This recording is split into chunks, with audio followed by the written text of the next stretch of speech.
Sindh assembly میں budget منظور ہو گیا اور اپوزیشن کی دونوں بڑی جماعتیں پی ٹی آئی اور ایم کیو ایم کے ایک دوسرے کے خلاف شکوے شکایات سامنے آ گئے۔ اپوزیشن لیڈر حلیم عادل شیخ نے کہا کہ انہوں نے تقاریر کے ذریعے اپنی بات پہنچانے کا فیصلہ کیا۔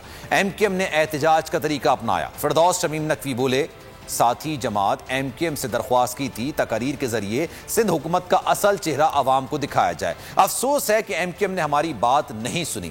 ایم کیو ایم کے رکن کنور نوید جمیل نے شکوہ کیا، اپوزیشن لیڈر اکیلے اسپیکر سے ملاقاتیں کر رہے ہیں۔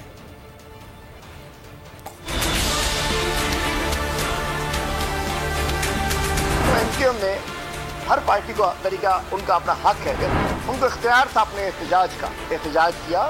ہمیں ان سے ذرا اختلاف تھا، ہم کہہ رہے تھے کہ جی اسپیچز ہونی چاہیے، احتجاج بھی ہم کریں، لیکن ان کا اپنا اختیار تھا، وہ اختیار ہر پارٹی کو ہوتا ہے، اس کو بھی ویلکم کرتے ہیں۔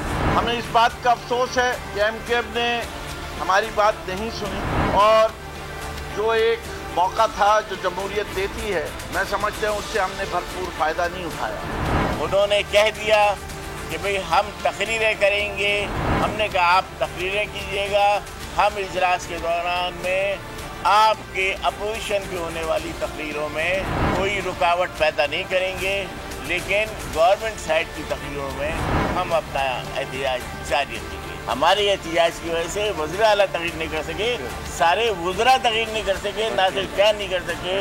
آج ہمارا یہ اجلاس پورا ہوا، اب ہم اس احتجاج کو اسمبلی سے باہر اور روڈوں کے اوپر لے کر